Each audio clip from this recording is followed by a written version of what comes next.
Okay, first Star Wars episode 7, 8, and 9 was straight trash. Dumpster fire trash. Then Iron Man dies. Now this. First the Fat Boys break up, now this. Damn, that's right, I did forget about the Fat Boys.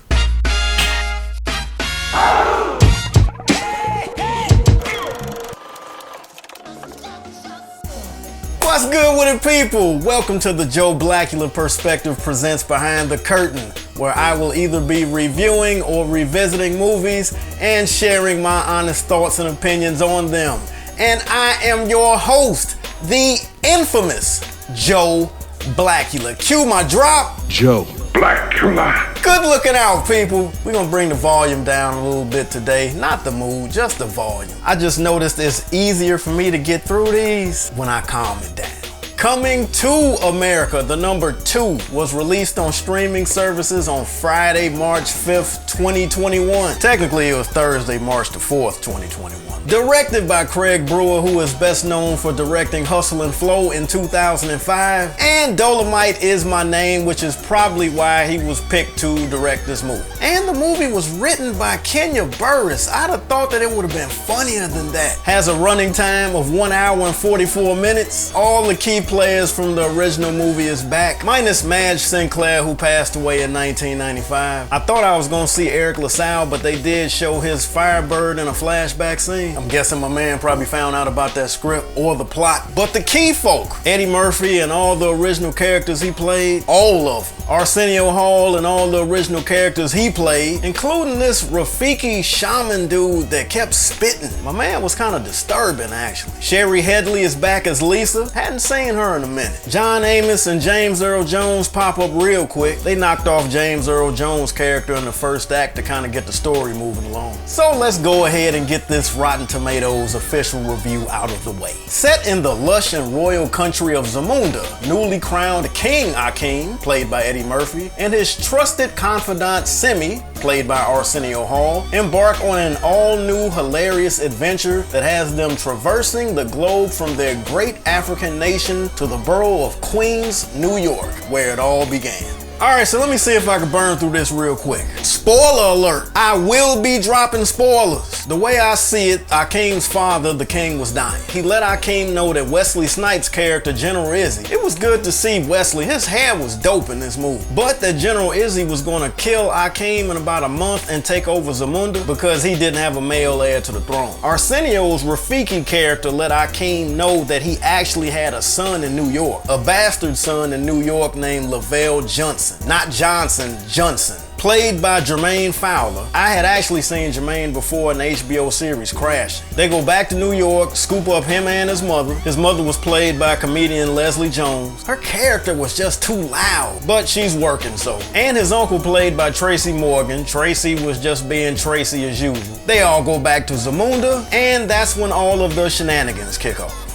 I don't even know why I said that. I don't use words like shenanigans. I wrote it though. Let me first start off by saying that the original Coming to America came out in 1987. And it was directed by John Landis. I was 13. I saw the movie at Evergreen Plaza Theaters here in Chicago. I came in late. I came in when Oha, who was played by Paul Bates, he's actually back in the movie as well. It's when he was singing his Queen to Be serenade. Loved the entire movie. 5 black fists. Sidebar, Coming to America 1987 shows me that I really need to create me a top 10 movie list because the original Coming to America 1987 would definitely be in that top 10. I'm also sure that everybody black that was born between the years of 1962 and 1980, if they have a top 10 list, then I'm pretty sure that Coming to America from 1987 is in their top 10 movie list as well. If not in their top 5. Now I'm gonna try to keep my ramblings to a minimum, but when I did find out that they were making a sequel to Coming to America, I was like, really fam? So they just gonna disrespect the legacy like that? When I heard it was in production, I was like, really fam? So they are just gonna go ahead and just do this, huh? They announced and set the release date to December of 2020, then they changed it to March 5th, 2021, and I was like, really fam? So y'all just gonna change the date on me, huh? So when the movie was released on Thursday night, March the 4th, I was in the process of getting ready to go to bed. It was about 7 p.m. I gotta get up at about 4:30 a.m. I didn't go to bed. I watched it, and honestly, honestly, I could have waited till Friday when I got home from work to have checked it out. Truth be told, I could have waited till Saturday. And this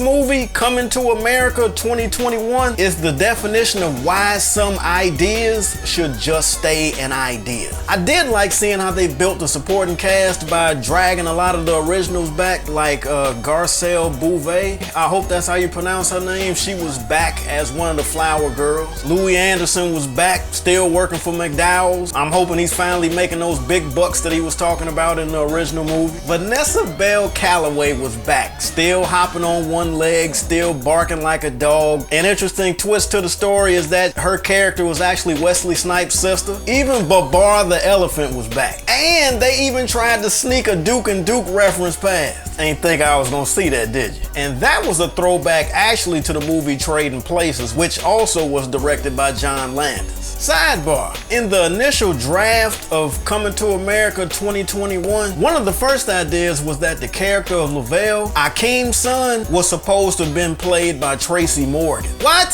Singer Tiana Taylor plays the daughter of Wesley Snipes. I'm hoping that she has a good acting career because the music industry has done this sister dirty. Comedian Lunel pops up here and there. She also has ties with Craig Brewer. She was in Dolomite Is the Name. Morgan Freeman says a few words at a funeral scene where they dragged out Salt and Pepper and 3 members of En Vogue and performed a sad version of What a Man Called What a King. Gladys Knight, she popped up, she sang a song. Then they tried to sneak past Rotimi from Power. He doesn't say anything though, he doesn't have a speaking role. Michael Blackson, who I laugh at on sight, he was funny just for the short time he was in it. Trevor Noah, even Dikembe Mutombo with that finger wag. And Rick Ross. Sidebar, some of the interior shots of the palace that are used in this movie is actually Rick Ross's mansion. What I failed to mention is that one of Eddie Murphy's children, his daughter Bella Murphy, plays Akeem's middle daughter Emma. Wait a minute, her name can't be Emma. Bella Murphy. Oma. Her name is Oma, not Emma.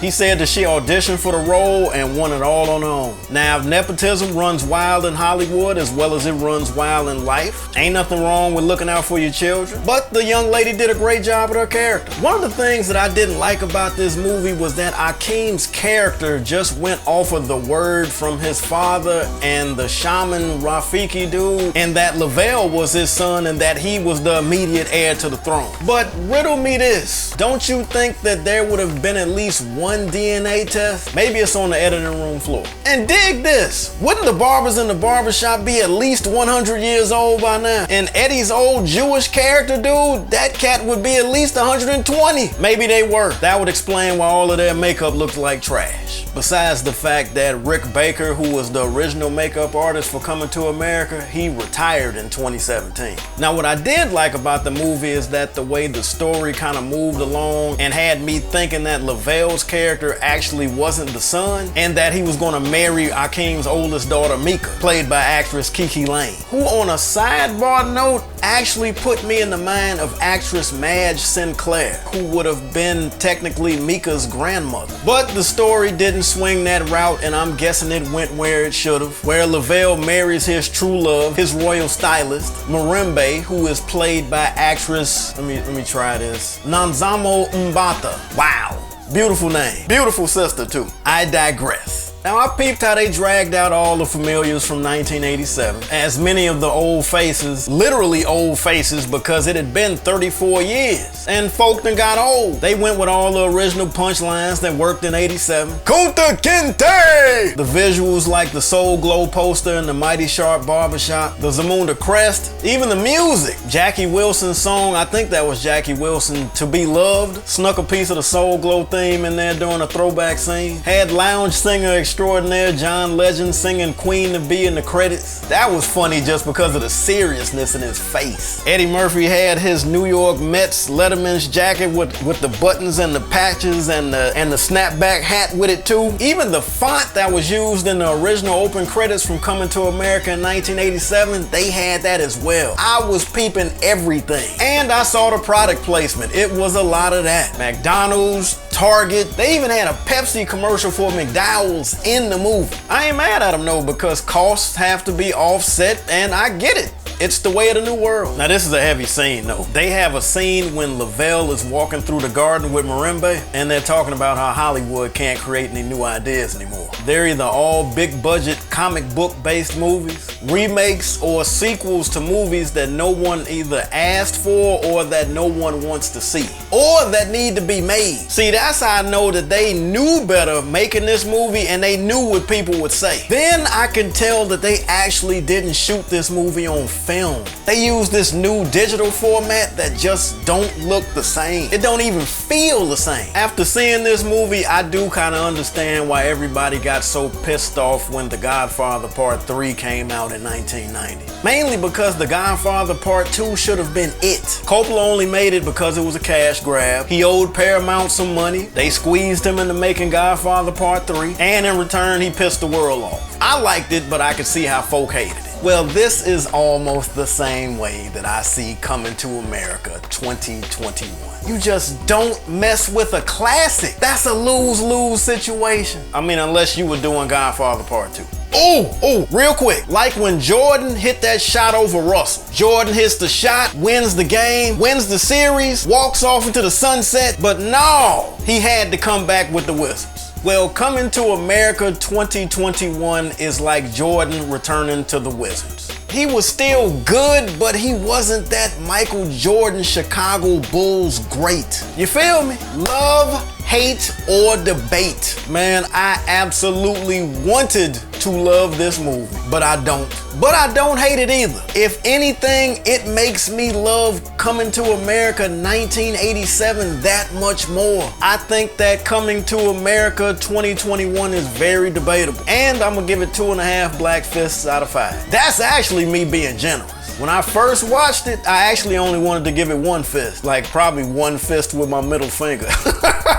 But I can't do that. I mean, these my people. This was my movie. Let's just hope that Eddie Murphy doesn't continue this trend and decide to do that Beverly Hills Cop 4 that he'd been teasing and taunting us with since like 1994. Beverly Hills Cop 3 was trash enough. I'm talking dumpster fire trash. Let it die already. All right, people, let's put a bow on this one because it is officially a wrap. If this was your first time visiting, your attendance was much obliged and highly appreciated. My reviews will get better. I did actually have all intentions on making this one short, but I mean, what can you do? But until I hit that bullseye, I'm gonna keep throwing them darts. Please like, share, hit the subscribe button, hit that little bell that's over here. That's a notification that'll let you know whenever I put new material up. Tell 10 people to text 10 people. I need to reach 25,000 subscribers. And whatever it is, whatever you think, comment below and let a brother know. And I will holler black in a few ticks. I'm out of my propel this week. In a minute, people.